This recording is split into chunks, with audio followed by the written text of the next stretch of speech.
저는 본 말씀 통해서 이 세대에서 구원받기 위하여라는 말씀, 우리 말씀 나누기를 원합니다. 성경에서 구원이라는 말을 우리에게 들려줍니다. 구원의 조건은 무엇입니까? 뭔가 위기가 있다는 것이죠. 모든 것이 정상적이지 않다는 것입니다. 거기에서 건짐을 받아야 된다. 바로 이것이 구원인데, 오늘 주님께서 우리 인생들에게 끊임없이 말하는 것은 너희들은 이 패역한 세대에서 구원을 받는 구원의 백성들이 되어라 라고 말씀을 해주고 있습니다. 이 구원은 무엇이냐? 여러분, 우리 성경이 말하는 구원, 이 구원은 무엇이냐? 여러분, 결국 성경 우리 민생들에게요, 우리의 마지막이 어떻게 될 것인가 궁극적인 구원의 모습을 얘기를 해주고 있습니다. 저와 여러분들은요, 이 땅 가운데 지금 연약한 육신을 가지고 불완전한 세상 가운데서 눈물을 흘리며 살아가고 있지만, 우리 하나님께서 영원하고 모든 것이 완전한 나라를, 그리고 어둠의 그림자가 없는 빛의 나라를 우리들에게 예비해 놓으셨고, 궁극적으로 우리는 그런 완전한 영광스러운 하나님의 구원의 자녀가 예비되어져 있다. 이것을 믿으라. 이것이 여러분 궁극적인 구원입니다. 저와 여러분들은요, 날이 갈수록 이제 우리는 육신적으로 느낍니다. 우리의 육신이 후패하나. 성경은 분명히 얘기를 합니다. 육신은 후패해요. 우리의 육신은 연약해집니다. 그래서 여러분, 우리가 이제 하루하루가 달라지잖아요. 우리가 청년 때 어렸을 때는 연세 드신 분들이 뭐 얘기하면은 딱 기억을 못 하니까 왜 이렇게 답답한 것 같아요. 근데 이제 제가 이제 그 시대가 된 것 같아요. 뭘 하나 얘기하면 뭐 하나 하고 난 다음에 자꾸 이게 단어도 기억이 안 나는 것 같고 자꾸 하루하루가 달라져요. 눈도 그렇습니다. 우리 시력도 달라져요. 이제는 뭐 안경이나 돋보기 없이 잘 봤는데 이제는 뭐가 없으면 보여지지 않아요. 이제는 하루하루에 뭔가 이렇게 부족해지는 것, 우리의 육신이 후패해지는 것이 느껴져요. 우리는 육신적으로 날마다 후패하는 인생을 살아가고 있습니다. 그것이 다입니까? 결국 우리는 인생의 마지막을 맞이할 것인데, 그리고 우리 마음과 심령 가운데도 왜 이렇게 하나님 앞에서 우리가 이 땅 가운데 그 모든 것이 다 용서함 받고 모든 것이 도덕적으로도 완전하고 그러면 좋겠는데, 우리 마음과 생각 가운데 부정의 생각들, 미움의 생각들, 슬픔의 생각들, 이 세상의 쾌락적인 생각들, 그런 것들이 끊임없이 여전히 우리 마음과 생각 속에 역사하는 우리 그런 불완전한 시대를 살고 있지만, 언젠가 주님이 말합니다. 이 모든 것이 끝나는 날, 지나는 날 우리는 새로운 육신으로 부활을 한다는 것입니다. 여러분, 그 육신은요, 죄의 변질된 육신이 아니에요. 완전하고 거룩한 육신입니다. 그리고 그때가 되면은요, 우리는 날마다 우리의 육신이 후패할 걱정이 없어요.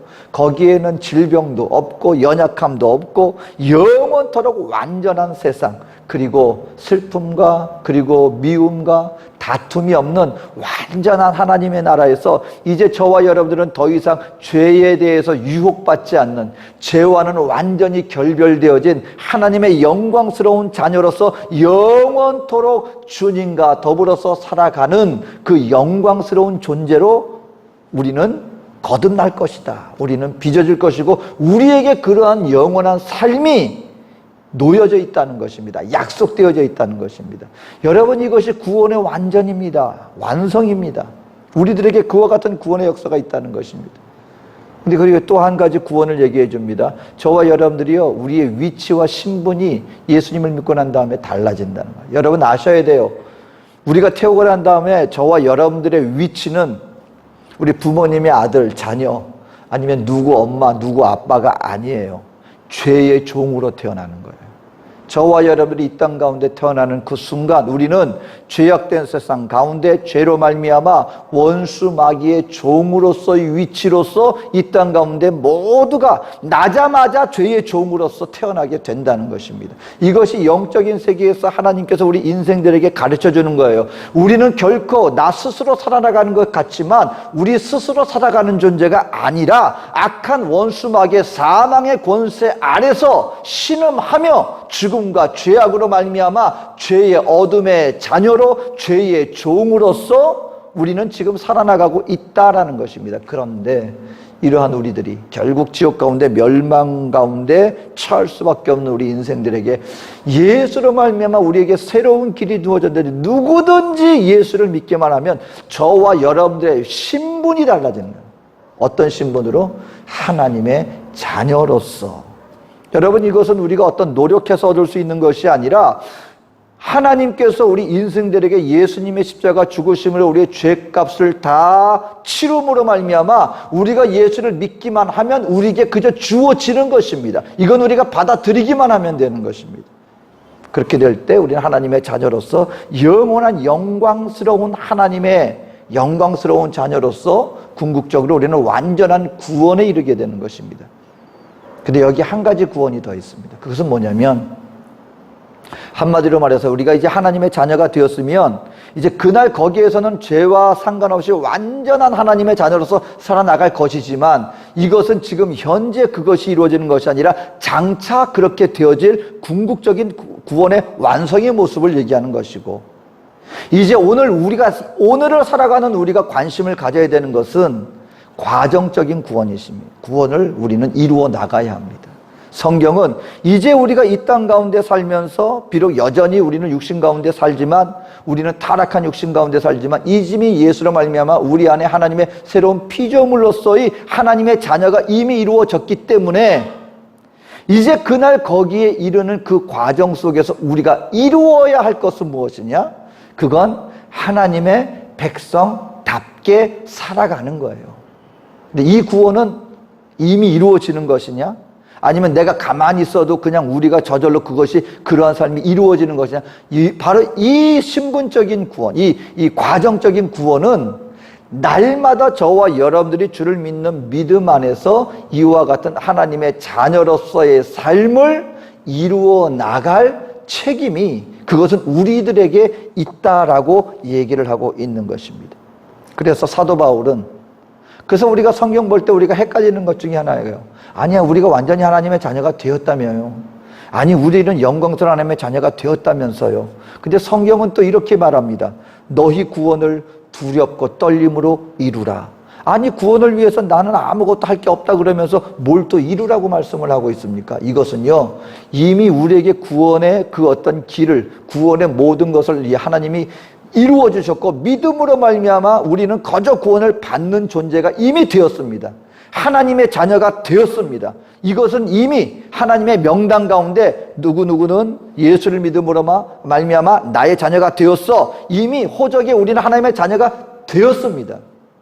그럼 이루라는 말은 무엇입니까? 그럼 하나님의 자녀로서 하나님의 왕자가 되었으니 이제 하나님의 자녀답게 살아나가는 삶의 모습은 누가 이루어야 됩니까? 우리 스스로가 날마다 이루어 나가야 하는 것입니다. 그래서 사도 바울은 말합니다. 구원받은 너희가 이제는 하나님의 그 받은 구원을 두렵고 떨림으로 이루어 나가라. 오늘 이 땅에서의 성화의 모습을 우리들에게 말씀해 주고 있는 것입니다. 그렇다면 어떻게 하면 우리가 그런 하나님의 백성답게 날마다 하나님의 자녀로서 이 구원을 이루면서 나갈 수 있겠습니까? 이 패역한 세대에서 성경은 분명히 말합니다. 이 세대는 하나님의 말씀과 하나님의 나라에 대적하는 타락한 세대이기 때문에 여기에서 우리가 구원을 받아야 된다고 말하는데, 그러면 이러한 패역한 세대 가운데 우리가 어떻게 하나님의 자녀로서 그 구원을 이루면서 나갈 수 있겠는가? 오늘 본문 말씀 중에 몇 가지를 살펴봅니다. 첫 번째는요, 가장 중요한 것은 하나님의 말씀을 받아들여야 된다는 것입니다. 우리 인생들에게 말씀하시는 하나님의 말씀을 우리가 받아들일 때 이 구원을 이루며 나갈 수 있습니다. 오늘 본문 2장 37절에 이렇게 말합니다. 저희가 이 말을 듣고 마음에 찔려 베드로와 다른 사도들에게 물어 가로되 형제들아 우리가 어찌할꼬 하거늘, 이렇게 말씀을 하고 있습니다. 중요한 것은 이것입니다. 저희가 이 말을 듣고 그 마음에 찔려 그래요. 여러분, 성경은요 하나님의 말씀을 좌우에 날선 예리한 검으로 우리들에게 비유하고 있습니다. 여러분, 이게 종이에게 손을 비워본 적 있으시죠? 종이 하나도요, 아주 얼마나 날카로운지 싹 잘못하면은요, 이게 싹 비어요. 여러분 한번 검을 한번 생각해 봐요. 아주 날선 검, 잘 가려진 아주 날선 검, 얼마나 많은 것을 쪼개겠습니까? 인생 가운데 많은 것이, 칼에 많은 것을 쪼갤 수 있습니다. 그런데요, 여러분, 칼이 우리의 몸이나 아니면 다른 어떤 물체는 얼마든지 벨 수 있지만 우리의 마음을 벨 수 있는 것. 여러분, 우리 마음속에 얼마나 많은 것들이 존재하는지 아십니까? 우리 마음과 생각을 한번 여러분 가만 생각해 보세요. 여러분이 마음과 생각 가운데 누가 그러더라고요. 어떤 일이 딱 닥쳤는데 그 찰나의 1, 2초의 순간 속에 막 수만 가지 생각이 마음에 그냥 확 왔다 갔다 하더래요. 그 순간에 이걸 내가 어떻게, 여러분 우리가 생각으로 이게 얼마나 빛의 속도보다 빠를 것 같아요. 생각으로 와닿는 것들이. 우리 마음속에 다스려야 될 것, 처리해야 될 것, 그것들이 얼마나 많이 우리 마음과 우리의 삶 가운데 존재하는지 아십니까? 근데 생활 속에서 많은 것들은 우리가 보이니까 나눌 수 있어요. 이거는 좋은 거, 나쁜 거, 그리고 이것은 버려야 될 거, 우리가 쓸 거 나눌 수가 있겠지만 우리 속마음에 있는 것들을 우리가 어떻게 처리하겠냐 말입니다. 성경은 이렇게 말해요. 하나님의 말씀은 날선 검과 같아서 우리의 마음과 생각과 우리의 삶의 모든 것들을 가르치고 교훈하고 책망하고 이 모든 검과 같은 역할을 하는 것들이 바로 하나님의 말씀이다 라고 말씀을 하고 있습니다. 그러니까 여러분 우리가 성경 말씀을 읽을 때 우리가 하나님이 때로는 우리 마음속에 여러분 뭔가를 갖다가 자꾸 두드립니다. 방망이 같은 역할을 하기도 하고요, 날선 검과 같이 확 쪼개기도 한단 말입니다.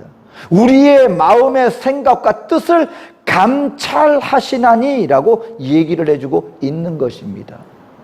이럴 때 우리 하나님의 백성들이 해야 될 일이 있습니다. 이전에는요, 세상 가운데서 그냥 내 육신에 좋은 것들만, 그것이 우리의 육신을 병들게 하는 건데도 불구하고 나한테 달콤한 것들만 받아들이려고 했어요. 근데 어느 순간인가 나에게 쓴 말씀이 들어오기도 시작합니다. 하나님의 말씀 속에서 나의 삶이 확 적나라하게 드러나기도 합니다. 아, 이것이 죄악인데 내가 이걸 어떻게 하면 좋을꼬? 그럴 때 그 말씀을 받아들이는 자들이 되어야 한다는 것입니다. 그럴 때 그 말씀은 어떤 역할을 해요? 바로 우리의 심령과 골수를 찔러 쪼개기까지 하면서 우리 마음을 갖다가 수술한다는 거예요. 우리를 감찰한다는 것입니다. 이럴 때 우리 하나님의 백성들에게 이러한 순간이 다가왔을 때, 여러분 참 대조적이었죠? 제가 지난번에도 살펴봤는데 오늘 이 사도 베드로의 이 성령을 받고 베드로가 설교할 때 이 말씀을 받은 수천 명의 사람들은요, 그 마음이 찔렸다 그랬어요. 그리고 말씀을 받아들이는 자들이 되었다 그랬어요. 그런데 너무나 놀랍게도 이 스데반이라고 하는 하나님의 사람들이 다른 일반 서민들이 아니라 하나님의 말씀을 가르치고 백성들의 지도자라고 했던 그 종교 지도자들에게 하나님의 말씀을 선포했더니 말씀에 똑같이 찔렸어요. 근데 그들은 그 말씀을 받아들이는 것이 아니라 이를 갈고 귀를 막고 오히려 그 말씀 전하는 메신저를 향하여서 오히려 죽음의 돌팔매질을 했다 그랬습니다. 성경은 똑같이 말씀이 우리에게 임했을 때 나타나지는 마음 자세에 대해서 몇 가지를 얘기해 주는 건데 그것이 바로 마음밭의 비유예요. 말씀이 대할 때요, 여러 종류의 사람들이 있습니다. 근데 이것은 말씀을 받는다는 것은 결국 하나님의 백성들 포함된 거예요. 말씀이 뿌려졌는데 길가밭이 됐어요. 여러분, 길가밭은요 그냥 길가가 아니라 오늘날로 치면은 아스팔트보다 더 단단하게 굳어진 밭이에요. 그때 사람들이 지나다니는 길을 갖다가 얼마나 짓밟고 다녔는지 그 길이 단단하게 굳었는데 아주 돌보다 더 단단하게 굳은 땅이 있었다는 거예요. 바로 그 길가밭을 얘기하는 것입니다. 하나님의 말씀이 떨어지는 것이야, 떨어져서 심겨지는 게 아니라 얼마나 마음이 굳어져 있는지. 근데 여러분, 어떤 사람들의 마음이 굳어져 있느냐, 가만 보면은요, 공통적으로 스스로 자신을 높이는 사람들이 있어요. 그 사람들에게는요, 그들의 어떤 행위 가운데 분명히 잘못된 잘못이 있음에도 불구하고 거기에 대해서 말씀과 주변에서 그 어떤 권명과 권고의 말을 하지 않습니까? 한 가지 특징이 나타납니다. 안 받아들이는 정도가 아니에요. 강하게 부정함과 더불어서 그 말씀을 전하는 자에 대해서 아주 공격적으로 그를 공격합니다. 자신의 잘못을 인정하지 않을 뿐만 아니라 그 잘못을 오히려 상대방을 향하여서 오히려 아주 그들을 갖다가 오히려 화살을 던지면서 공격하는 자세를 취하게 됩니다. 우리의 신앙생활에 나가면서 성경이 누누이 말하는 우리 예수님께서 모든 사람들을 다 용서하고 용납해 주지만 여러분 도덕적으로 윤리적으로 아니면은 그 어떤 그 여러 가지 부분에 있어서 부족한 사람들은요 하나님께서 또 우리 주님께서 그 어떤 환경 가운데 있다 할지라도 어떤 죄를 지었다 할지라도 그들 스스로가 주님 앞에 무릎 꿇고 나오는 그 모든 사람들을 우리 주님은 다 용납하십니다. 그런데 한 종류 사람들은 우리 주님이 철저하게 오히려 그들을 신랄하게 물리쳤습니다. 안 받아주는 정도가 아니라 주님께서 그들을 아주 물리치셨습니다. 아주 심하게 책망하셨습니다. 유일한 종류의 사람입니다. 자기 스스로를 높이는 사람들. 여러분 우리가 마음을 부드럽게 해야 됩니다. 근데 우리 마음이 스스로 높아져 있으면 여러분 하나님의 말씀은 절대로 그러한 마음밭에는 떨어질 수도 없고 뿌리를 내릴 수도 없다는 것입니다. 또 여러 종류의 사람들이 있죠. 돌짝밭 얘기합니다. 가시덤불 얘기합니다. 뭐냐면 10년 그러니까 우리의 삶 가운데 주님의 말씀을 받고 신앙생활에 나가면서 우리의 삶의 자세가 여전히 이전하고 변화가 없으면 우리는 여러분 돌짝밭과 그리고 가시떨기 나무밭에 그 심령이 될 수밖에 없어요. 그러니까 여러분 예수 믿고 난 다음에 우리의 생활 속에서 이전에 우리가 즐기며 쾌락적으로 구와 같은 것들을 누렸던 그 삶의 그 어떤 환경들을요 우리는 제거해 나가야 합니다. 한번 생각해 보세요. 내가 이것에 이전에는 쾌락적으로 이것에 즐거움을 가지고 있었어요. 예수를 믿고 난 다음에 하면 안 되는데 알면서 여전히 삶 속에서 그것이 여전히 존재하는 환경 속에 살아간다고 해보세요. 한 가지는 분명합니다. 항상 제자리예요. 항상 제자리예요. 가서 은혜를 받았어요. 은혜 받고 내가 다시 살아야지 했는데 생활 속에서 조금 살다 보면은요 내 생활 속에서 여전히 그 생활이 여전히 내 생활 속에서 이루어지고 있거든요. 환경 속에서 계속해서 접하고 있거든요. 그러면은 은혜의 마음은 어느 순간인가 사라져 버립니다. 그리고 이전으로 다시 돌아가는 거예요. 그러다가 또 어느 순간인가 말씀 받으면 이러면 안 되는데 하는데 생활 속에서 여전히 그 삶의 모습에 변화는 없어요. 다람쥐 쳇바퀴입니다. 제자리 도는 거예요. 후회했다가 또다시 잊어버렸다가 후회했다가 잊어버렸다가 그것이 조그만 환란이 닥쳐오면 잃어버릴 수도 있는 것이고요. 내 마음과 삶 가운데 쾌락과 유혹으로 다가오게 되면 또 잃어버릴 수도 있는 거고요. 여러분 그건 하나님 앞에서 우리가 알아야 돼요. 죄라고 생각되어지는 것, 또 성경이 분명히 죄라고 말씀하는 것들은요 담대하게 우리가 떨쳐내야 합니다. 걷어내야 돼요. 돌은 드러내야 되는 것이고요. 가시떨기 나무는 베어내야 되는 것입니다. 그것이 여전히 존재하는데 거기에 아무리 씨앗을 던져보십시오. 아무리 심어보십시오. 똑같은 일이 반복될 수밖에 없다는 것입니다. 여러분 하나님의 말씀에 찔려서 하나님의 말씀을 받는 사람은 어떤 사람입니까? 우리 좋은 마음, 부드러운 마음.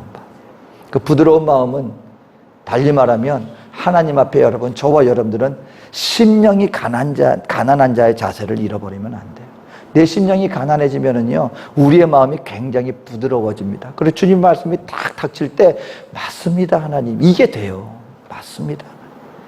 사람들 앞에 그 누가 뭐라 한다 할지라도 내 자존심과 나의 체면 때문에 막 부딪히고 거기에 대해서 내가 막 혼란해하고 그것이 아니라 여러분 내가 하나님 앞에 심령이 가난해지면은요 그거 받아들일 수 있게 돼요. 나는 죄인인데 내가 하나님 앞에서 나는 하나님 없이는 아무것도 할 수 없는 존재인데 그 가운데서 하나님의 말씀을 받아들일 때 그 말씀이 나에게 검과 같이 우리의 삶을 우리의 마음을 수술하는 자가 되어질 수 있고 우리는 하나님의 그 구원의 백성으로서의 삶을 이루어 나갈 수 있게 될 것이다 라는 것입니다. 두 번째는요 먼저 우리가 하나님의 말씀을 받는 자가 되었으면 이제 두 번째는 우리는 하나님의 말씀에 나를 맡기는 자가 되어야 됩니다. 나를 이게 무슨 말이냐면 오늘 37절에 이렇게 말합니다. 저희가 이 말을 듣고 마음에 찔려 마음을 받아들였어요. 그 다음에 베드로와 다른 사도들에게 물어 가로되 형제들아 우리가 어찌할꼬 하거늘. 나를 맡긴다는 말은 바로 이거예요. 아, 말씀을 받았네.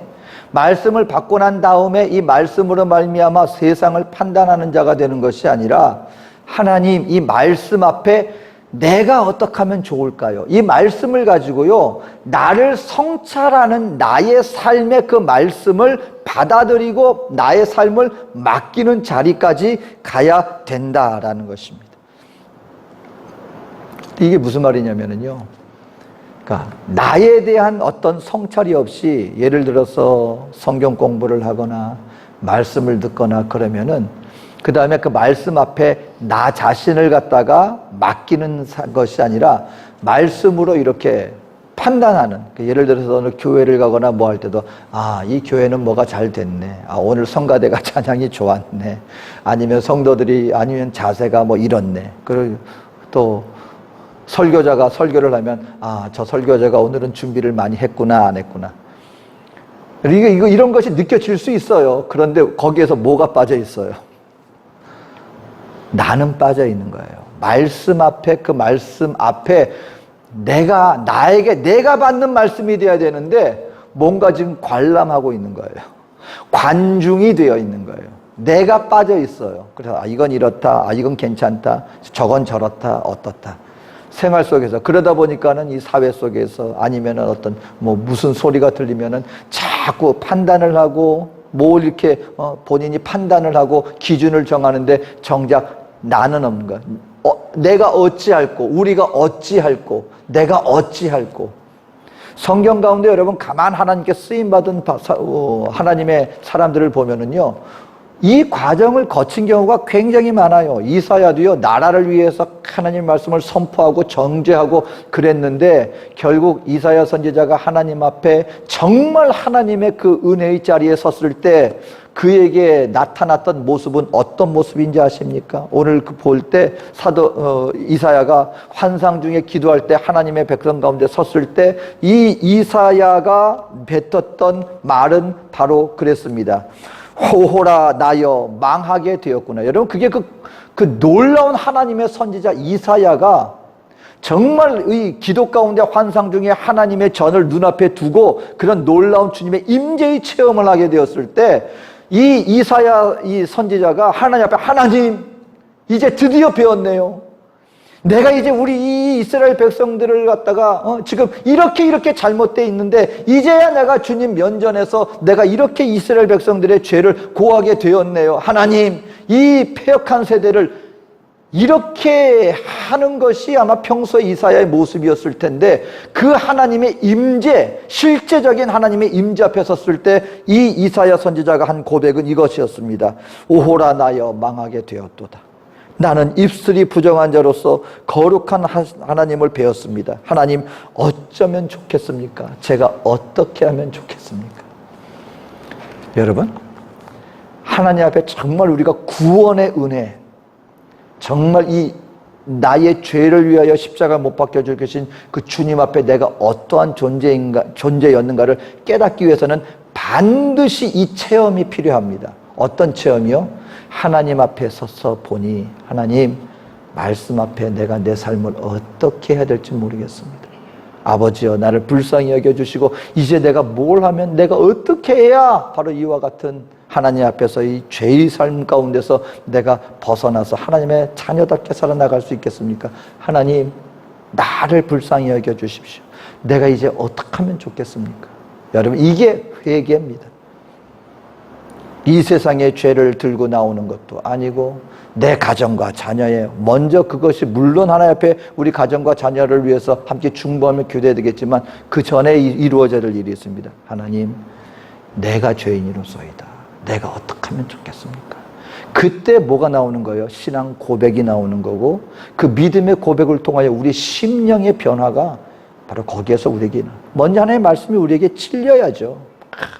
그리고 찔린 말씀 속에 남의 것을 갖다 이렇게 대입시키는 것이 아니라 나의 삶을 맡기는 거예요. 말씀 앞에. 나의 삶 속에서 검과 같이 나의 삶과 심령을 찔러 쪼개기까지 하며 나를 감찰하시는 하나님, 나의 삶 속에, 내 마음과 심령 속에 역사하여 주시옵소서. 베드로도 거듭 말씀드리지만, 저는 그 베드로가 그 대낮에 금을 던졌을 때 그 고기가 잡히는 모습을 통해서 진정한 예수님을 만났을 거라고 생각합니다. 하나님이십니다. 당신은 하나님이십니다가 그때 깨달아졌던 거예요. 그때 베드로가 한 고백이, 주여 나를 떠나소서 나는 죄인이로소이다. 이 고백이 하나님의 존재 앞에 서게 된 심령들에게 동일하게 나와지는 고백이라는 것입니다. 왜냐하면 우리 하나님은 완전한 거룩하신 하나님이시기 때문에 그렇다라는 것입니다. 바로 이럴 때 우리의 삶에 뭐가 일어날까요? 그때 이 패역한 세대에서 구원을 향한 거룩과 성결의 삶이 이루어져 나가는 거예요. 말씀이 임하고, 말씀 앞에 나의 마음이 찔리고, 그리고 그 말씀 앞에 나의 삶을 맡기고, 마지막으로 우리는 그 말씀 앞에 우리 자신을 바꿔야 합니다. 여러분, 온전한 회개가 뭐냐면요, 그냥 잘못했네 감정으로 느끼는 정도가 아니라 우리의 삶의 자세가, 방향이 완전히 바뀌어지는 거예요. 인생의 방향이 바뀌어지는 것입니다. 나의 삶의 그 모든 기준이 바뀌는 것입니다. 어떤 기준으로 바뀌는 것입니까? 바로 우리 주님에 대한 기준이 바뀌는 거예요. 예수님은 하나님이십니다. 여러분, 예수님은 하나님이세요. 이 땅 가운데 우리의 죄를 위해서 희생양으로 오신 예수님이 부활하심으로 어떤 존재가 되었다? 그가 바로 이 땅의 주가 되었다고 말합니다. 저와 여러분들을 창조하신 창조주 하나님, 바로 그분이 예수님이셨고, 바로 그분이 죽으심으로 말미암아 바로 그분은 하나님이셨고, 나의 죄를 위하여 죽으셨고, 부활하심으로 누가 되셨다? 바로 저와 여러분들의 삶을 판단하고 인생을 심판하실 심판주가 되셨습니다. 그럼 이제부터 저와 여러분들은 어떤 존재가 되어야 합니까? 나를 위하여 죽으신 바로 그분을 위하여 그분의 말씀을 따라 하나님의 뒤를 쫓아가는 하나님의 거룩한 백성이 되어야 한다는 것입니다. 예수님이 나의 주인이십니다. 이제 나의 삶의 목적은 나를 위하여 나를 죽으시고 부활하신 하나님 주 예수 그리스도를 믿는 믿음으로 말미암아 하나님의 뜻을 구하는, 하나님의 뜻을 이루고자 하는 그런 분명한 삶의 목적의 변화를 통하여 주님께로 나오는 것, 여러분, 그것이 구원입니다. 그리고 이 땅 가운데 그 이루어진 구원을 이루는 삶이란 이 패역한 세대에서, 이 패역한 세대가 우리에게 가져다 주는 삶의 방향을 떠나 그것을 거슬러 우리의 구원자 되신 주 예수 그리스도를 따라 나가는 삶, 바로 그것이 이 패역한 세대에서 구원을 받는 것이다. 실질적으로 브라질에서 한 자녀의 이야기가 소개된 적이 있습니다.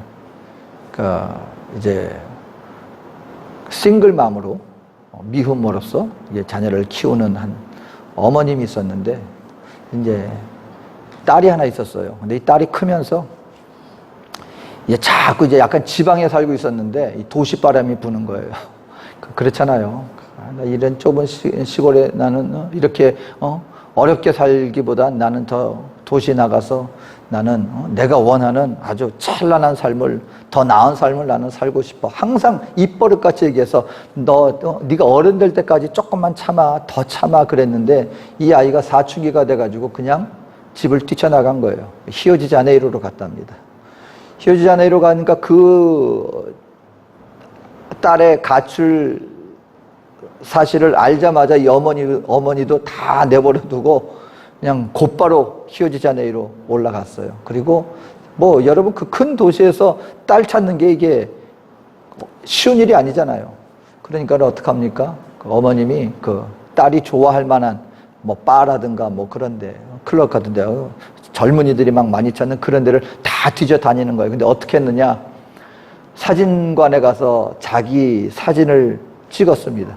그 사진을 수백 장을 현상을 하고 난 다음에 그 뒤에 메시지를 하나 적어 놓고 그 젊은이들이 찾을 만한, 즐길 만한 곳마다, 가는 곳마다 게시판, 그리고 그냥 뭐 화장실 그런 데다가 사진을 붙여놨어요. 근데 이 딸이 이름이 크리스티나였는데, 이 딸이, 여러분 뭐 돈이 있어서 갔겠어요? 가서 얼마 안 돼가지고 돈 다 털어져. 그리고 숙소도 제대로 마련하지 못해. 그러니까 막 거리에서 방황하는 그런, 막 어려운 그런 삶을 살다가 하루는 바에 가서 그냥 음료수 하나 마시고 이러고 나오는데 낯익은 얼굴이 벽에 보이는 거예요. 누구 얼굴? 아니, 자기 엄마 사진이 딱 붙어 있는 거예요. 놀라가지고 뛰어보니까 거기에 적혀 있습니다. 내 딸아, 나는 네가 어떤 상황 가운데 어떤 실수를 하더라도 나는 상관없으니까 너 지금 빨리 엄마한테 와. 엄마 기다리고 있으니까 너 빨리 엄마한테 와. 어떻게 했습니까? 그날로 연락하고 만나서 그리고 집으로 돌아왔다는 것입니다. 여러분, 이것이 한 부모님의 마음도 이럴진데 우리 주님이 우리 인생들에게 얘기하는 것이 바로 그것이라는 것입니다. 너희는 이 패역한 세대에서 무엇을 했든지 어떤 잘못을 했든지 우리 하나님 말씀하시는 거예요. 다 상관없어. 한 부모님의 마음도 그럴진데 우리 인생을 창조하신 그 사랑의 근원이신 하나님께서 우리 인생들에게 끊임없이 예수를 통해서 주신 메시지는 이것입니다. 이 패역한 세대에 너희가 태어났지만, 이 패역한 세대에서 너희가 나를 저버리고 갔지만 나는 아무 상관없어. 그저 나에게 오기만 해라. 나의 이 메시지를 보거든, 나의 이 메시지를 들었거든 다른 거 아무것도 생각하지 말고 그냥 나에게 달려와. 내가 다 받아줄게. 오늘 주님께서 우리 인생들에게 이 패역한 세대에서 구원의 길을 우리에게 주셨습니다. 그것이 복음의 메시지입니다. 메시지를 받고 이것을 받아들이고 맞습니다. 내가 잘못했습니다. 나의 모든 것을 용서해 주십시오. 그리고 어떻게 하라는 거예요? 오라는 겁니다. 그것이 온전한 회개요. 그리고 그 말씀을 듣고 이제 이 세상의 패역한 세대를 거슬러 올라 주님께로 향하여 나아가는 발걸음. 바로 그럴 때 우리 주님이 말씀하십니다. 바로 우리에게 온전한 구원의 그 영광의 구원의 날이 우리에게 예비되어져 있고 우리 모두가 영광의 구원의 자녀가 될 것이다.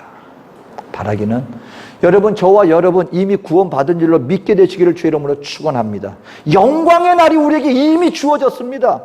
이미 우리는요 더 이상 세상의 죄의 노예가 아니에요. 어둠의 자녀들이 아니에요. 하나님의 자녀로 이미 하나님께서 우리의 신분을 이미 약속해 주셔서 하나님의 자녀가 되었다. 그렇다면 이제 우리가 될 일은 무엇입니까? 그 우리에게 주신 구원을 이루어 나가게 되시기를 주의 이름으로 축원합니다. 구원의 길로 나가게 되시기를 바랍니다. 하나님의 그 자녀가 될 때 우리는 어떠한 자가 됩니까? 패역한 세대에서 완전히 구원받는 이 구원의 자녀가 될 줄로 믿습니다. 기도하겠습니다. 사랑과 은혜가 많으신 좋으신 하나님, 우리에게 구원을 베풀어 주셨고 이미 우리에게는 영광의 날이 이미 예비되어 있습니다. 오늘 이제 우리가 주의 말씀을 받고 주의 말씀을 따라 주 예수께로 나아감으로 말미암아 우리에게 주어진 이 구원을 두렵고 떨림으로 이루어 완전한 구원의 날에 이를 수 있는 우리 모두가 되게 하여 주시옵소서. 모든 것을 인도하실 주님께 감사드리며 예수님의 이름으로 기도합니다. 아멘.